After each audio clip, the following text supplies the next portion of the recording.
rear-wheel drive mid-engine sports car based around a lightweight carbon fibre chassis. That'll be a McLaren or a Lamborghini, right? Not in this case. Alfa Romeo has long been a brand of unfulfilled promise. With the 4C, it gets right back on track.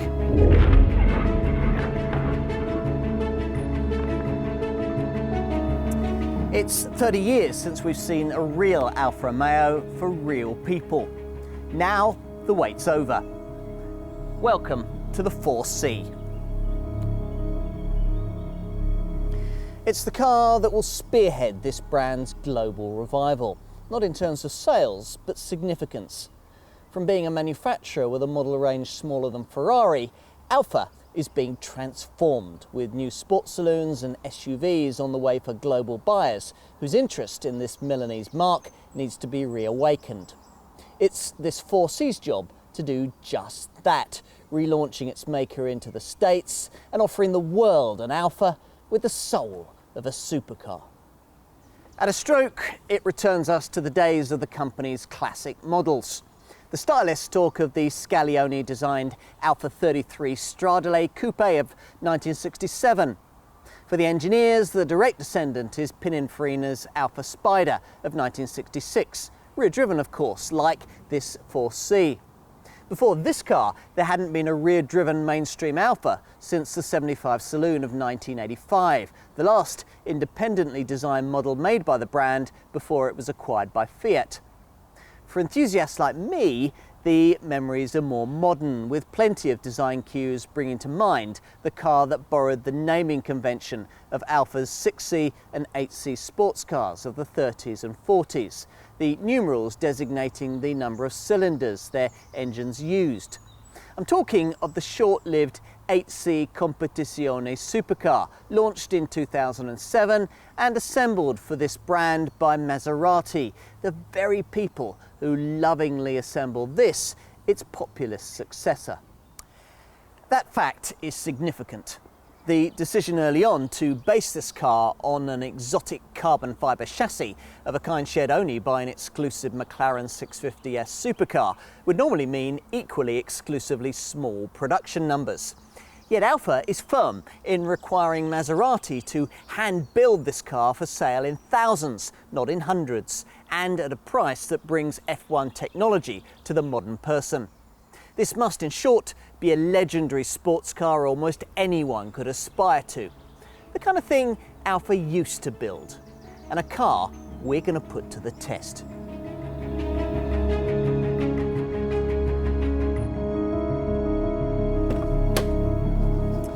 So, what's it like? Well, pretty special is the answer. You realise that from the moment you drop inside and ease yourself into the beautifully woven carbon fibre tub, the very thing that makes this car the lightweight racer it is.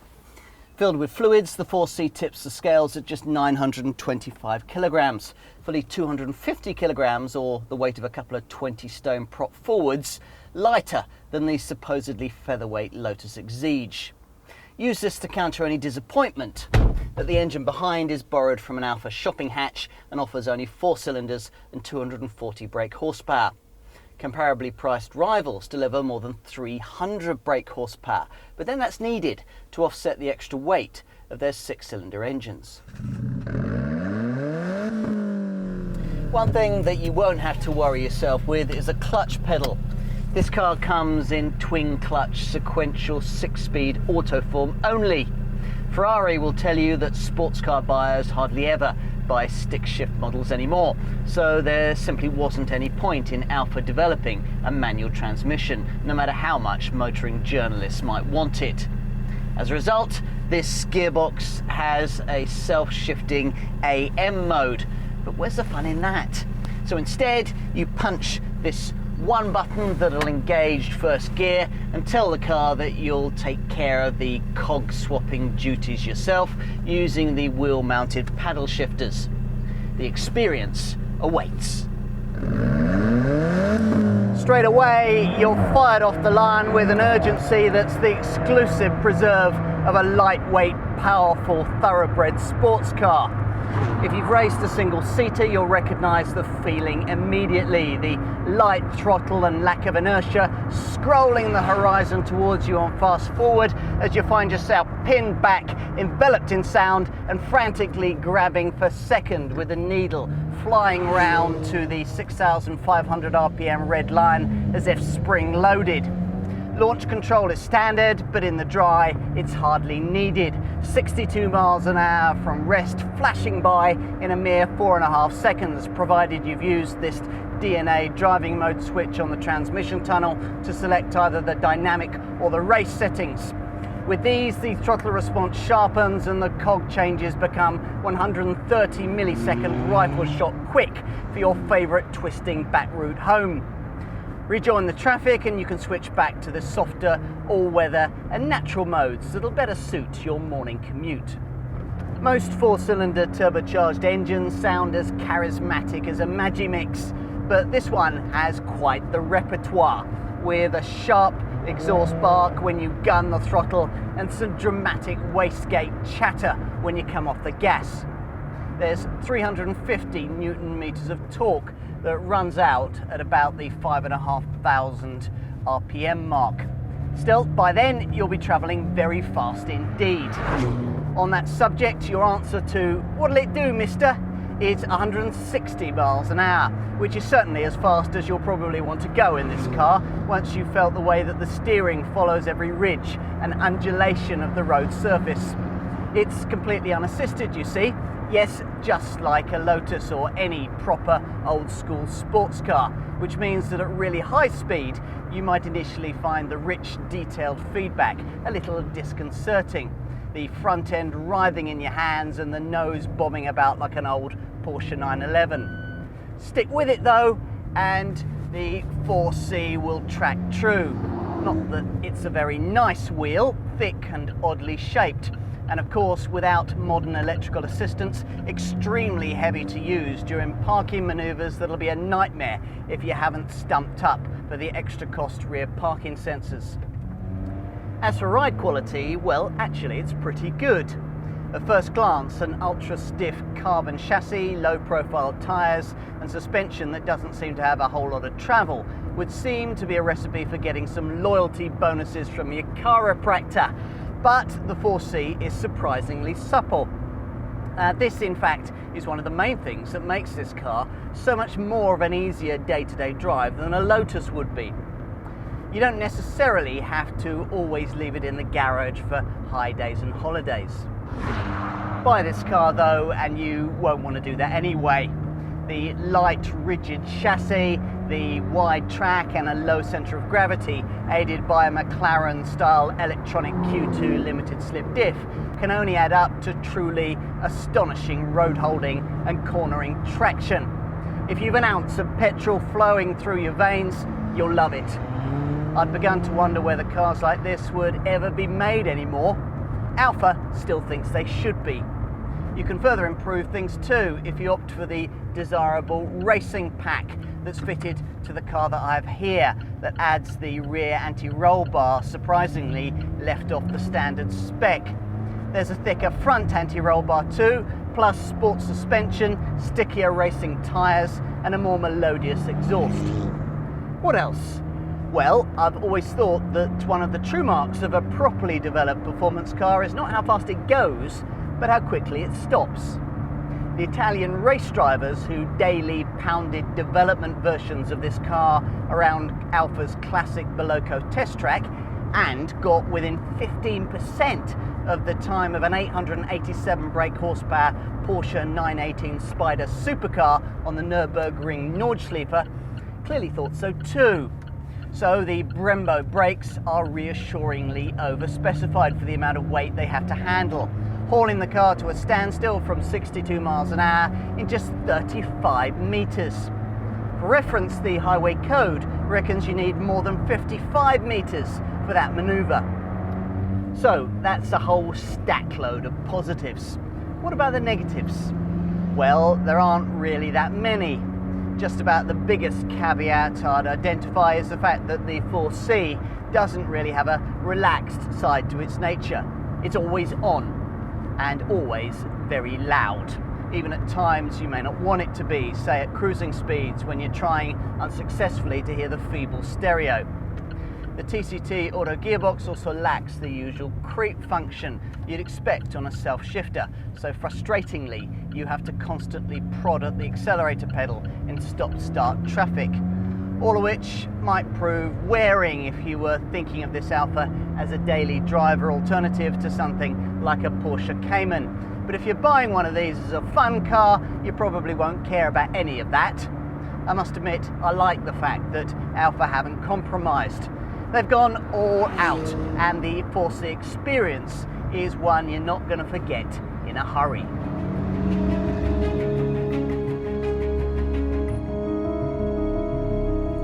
Your first impressions of the 4C are of a bigger, more physically imposing car than the pictures suggest. True, it's only fractionally longer than a Lotus Elise, but it's virtually as wide as a luxury Mercedes SL, which gives it a pugnacious four-square look. There's certainly none of the daintiness that characterised, say, an early Alfa Spider. No, this thing looks like it means business. Stylist Alessandro Macalino talks of his inspiration for this shape being drawn from the achingly beautiful Alfa 33 Stradale Coupe of 1967. But when it comes to Italian mid-engine cars with an aggressive over-square footprint, enthusiasts are more likely to think of the iconic Lancia Stratos of the 70s, echoes of which travel down through the years into this 4C model's side window shape, the arc at the base of its windscreen, and the minimal overhangs. There's plenty else to catch the eye too, with elements of contemporary Ferrari design in the surfacing of the panels and spectacular alloy wheels that reference Alfa's beautiful 8C Competizione Coupe. There's a truly functional beauty to this car as well, say in the way the rear spoiler flows from the bodywork without interruption, or the way the rear end envelops the jewel-like tail lights. I haven't yet mentioned the headlamps because I can't be bothered with all the fuss that's been made about them. Actually, I happen to think that these optional bi-LED units look quite smart, but if you really don't like the look, there's talk of being able to retrofit coupe models with the sleeker one-piece units used on the open-top Spider version. For me, a greater blight on the sweeping shape is that, like so many contemporary Alfas, the front end of this one can be marred by having to fit a clumsy Great British number plate. Perhaps, as here, you should get your car registered in Italy. It's only when you have a look at the engineering cutaways of this car that you realise how tautly the outer skin is wrapped around the bits that matter. It's made from high-tech SMC, that's sheet moulding compound, a low-density material that's lighter than aluminium and completely appropriate for what is a competition-style automotive design. Quite literally, in fact, for the carbon underpinnings the 4C sits upon were created with the help of single-seater racing manufacturers Dallara. You can't avoid them, for as soon as you open the driver's door, there's a high sill to step across, fashioned from polished carbon fibre weave. It's the same sort of thing you'd be faced with in a Lotus, except that there the tub would be fashioned from less sophisticated aluminium rather than a material previously limited to lottery-winning supercars. The slow process of creating this model's exotic chassis is one of the things that so restricts its production to just 3,500 cars a year for worldwide sale. Well, that and the fact that instead of rolling from Alfa's mechanised production line, it's hand-built in Modena for the brand by Maserati, where it's fashioned alongside Quattroportes, Gran Turismo and Gran Cabrio models at the company's famous city centre plant in the Viale Ciro Menotti. Levering yourself into the cockpit doesn't leave you resorting to quite the sort of gymnastics required of an Exige driver, but it's still enough to imbue a race-ready feel.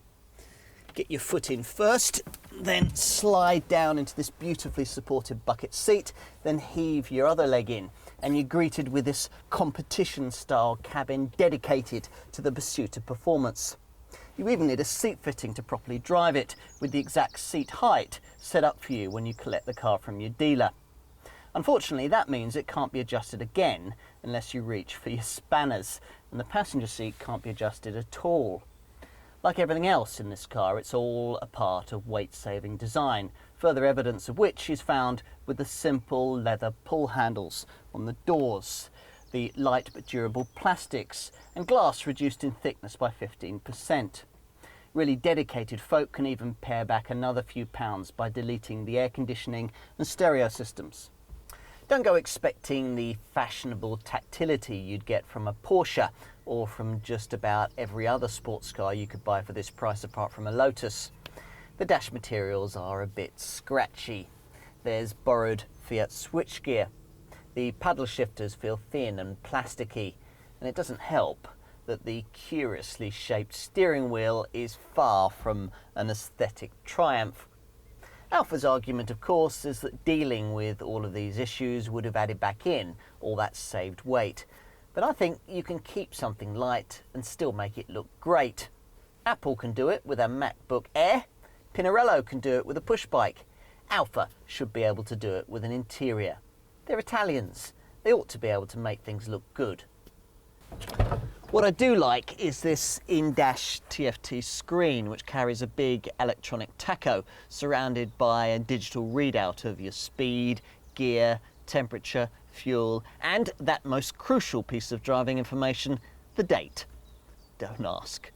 Switch the car into the race dynamic setting that you'll find on the transmission tunnel DNA driving mode selector, and you'll notice the whole display change shape and colour as you adjust to the sharper throttle, the quicker gear changes, and the fact that, rather bravely, if you're on a public road, you've opted to do without the safety net of stability control. So you'll need to be at your best behind the wheel, fortunately aided by a nigh on perfect seating position with little in the way of pedal offset. Even that awful steering wheel redeems itself a little here by offering up a decent amount of adjustability. The rear view, though, is dreadful, and the best investment you can make after having decided on a 4C is either some foam padding at the back of your garage or the extra cost set of parking sensors. Now, even that won't completely help with every aspect of parallel parking, thanks to invisible wings, wheel rims and wheel arches that all but disappear from view the moment that reverse is selected. While I'm sounding practical, I'll point out that there's no glove box, though you do get a couple of cup holders underneath your elbow, along with 2 slots beneath the dashboard where you could possibly slot a bag of Haribos or your inevitable speeding tickets. As for the storage of larger items, well, you might expect a mid-engined Alfa, like a comparable mid-engined Porsche, to give you trunk space both at the front and the rear, in which case you'll be disappointed. There's no front boot, or frunk as these things are apparently now known, with the area you'd normally think of as the bonnet instead being fastened firmly shut. Instead, carriage capacity is limited to 110 litres. About the same as you'd get in a Lotus, but a quarter of the size of the total space provided by a Porsche Cayman. Enough perhaps for a squashy bag or two on a weekend away, but the heat soak from the engine and exhaust will be so great on the scenic route back from Sainsbury's that your eggs will probably be soft boiled by the time you get them home. Really dedicated owners even opt to do without this strut that holds up the boot lid, fully embracing the weight-saving regime.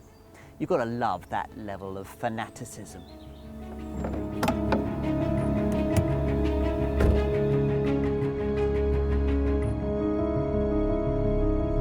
How do you price a car like this? After all, what exactly is its competition? It must have been difficult for Alfa Romeo to know. In the event, they chose a £45,000 asking figure that pitches this model midway between the 2 rivals most of the magazines have been talking about, Porsche's Cayman 2.7 and the Lotus Exige. Now, to be honest, I don't think either of these cars are much of a direct match for this 4C. They're both heavier 6-cylinder models for a start, with the Lotus cruder and the Porsche too genteel. Look at a 4C in open-top Spider form, for which you'll need a £50,000 budget, and you might see the kind of supercharged Lotus Elise that would save you around £15,000 as a closer match. But again, that's more of a track day roadster than an everyday driver, and its old school execution is Betamax tape in a digital world. That's not to say that any Lotus isn't still hugely capable and enjoyable, but things have moved on, as this 4C so ably demonstrates. Driving it is so much more of an experience than anything a conventional £45,000 sports car can serve up, say an Audi TTS or a BMW Z4 S-Drive 35IS. Alfa could have offered us more power for the same kind of cash if they ditched the expensive carbon fibre lightweight underpinnings and put in the kind of bigger engine rivals offer. But it's that very chassis that defines the agile, eager appeal of this car. Lose that and you lose the point. So what do you get when you hand over £45,000 to your Alfa dealer? Standard equipment includes launch control, sports seats, drilled aluminium pedals, electric windows and a radio, while air conditioning, web applications and Bluetooth phone connection are no-cost options. You really need to pay extra for rear parking sensors. I'd want to find a bit more for a proper spare wheel and a luggage kit too. Less important extras include painted brake calipers, cruise control and an upgraded hi-fi speaker system you probably won't be able to hear most of the time. Oh, and the fancy bi-LED headlamps and leather sports seats with microfiber inserts you get as part of a pricey luxury pack. One thing to look out for is that you'll be charged extra if you want any colour other than black. Quite a lot more, in fact. This car's metallic Alpha Red finish is £600 extra, but you get a bill for over £2,000 more if you opt for one of the fancier tri-coat colours, Competizione Red or Madreperla White. You might also want to splash out on the optional racing pack too, to create a car like the one I have here. Do that and a £3,000 outlay gives you bigger wheels, 18 inches at the front and 19 inches at the back, stickier AR racing tyres, a sports exhaust, a sports steering wheel, a thicker front anti-roll bar and a further anti-roll bar added at the rear. Every 4C comes with ABS brakes, a hill holder function, stability control and a tyre pressure warning system, but it's surprising that there are just 2 airbags, the 4C not even offering side bags as an option. The standard security equipment includes a tilt switch alarm that can detect if the car is being lifted.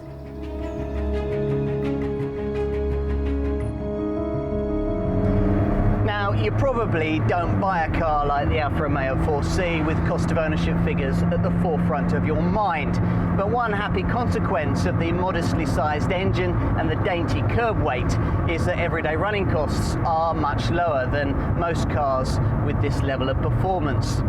Alfa quote a combined fuel economy figure of 41.5 miles to the gallon, which is a good deal better than, say, a less powerful 217 brake horsepower supercharged Lotus Elise.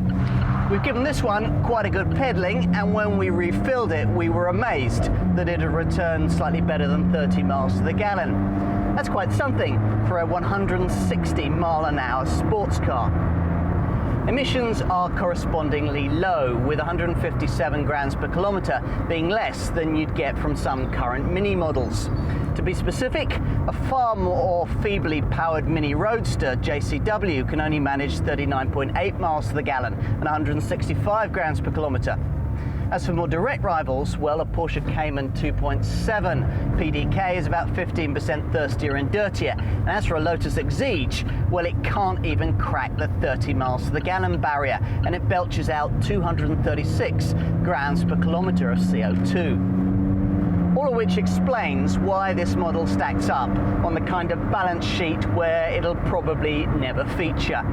I can't imagine anyone buying this as a company car, but if you were to as a high earner, you'd save yourself nearly £650 a year over what you pay to run a manual Porsche Cayman 2.7. build quality issues shouldn't feature. The Maserati production facility assembles this car alongside its own models, costing 3 times as much, and takes 20 minutes to build each car, rather than the 50-second mechanised production line industry average. As with any Maserati, every 4C is road tested for 40 kilometres by an expert enthusiast before it leaves the factory. Reassuring, isn't it, to know that someone else has already had a hoon around in your 4C before you've even sat in it. Servicing isn't going to be a headache either, as all of Alfa's dealers are authorised to work on this vehicle. You'll need to service it every year or 12,500 miles. Finally, residual values are outstanding, especially in the short term, with lengthy waiting lists characterising this car.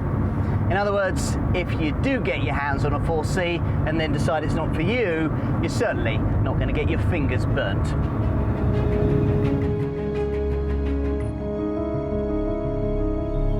Whether you're talking cars or creatures, evolution isn't a smooth process, but it's punctuated by landmarks that redefine the process. If we apply that to sports cars, these step changes are models that have reset market standards. Designs like the Lotus Lease, Nissan's GTR and Porsche's 911. To this exclusive club, we can add another member, this Alfa Romeo 4C. Why? Well, because it changes the way that affordable sports cars can be built, with carbon fibre underpinnings previously restricted to exotic McLarens, Ferraris and Lamborghinis, yet here available for less than you'd pay for an entry-level Porsche Cayman that's had a few options thrown at it. And it's a true driver's car, more extreme in its execution than most of us expected. It's as if Alfa gave vent to years of frustration at being fobbed off with front-wheel drive Fiat platforms and decided to imbue this machine with everything they had. The very fact that we've finally got a mid-engined rear-wheel drive Alfa Romeo is enough to get the pulses racing. At last! And it looks fantastic. This car is nowhere near perfect, of course. Alfas never were. Parts of the interior don't quite match the required price tag, and some of the finer points of its dynamics aren't as polished as you get in a Lotus product. The exciting, immersive driving experience can also be wearing at length, but that's the way it should be in a car like this. It should be an event every time you fire it up. You ought to be unable to walk away without turning your head to look for a final time. And small kids should want to be photographed with it. This isn't a Lotus Exige or a Porsche Cayman. It's something altogether more exotic. It's the Alfa we'd hoped and prayed for 30 years. It doesn't disappoint.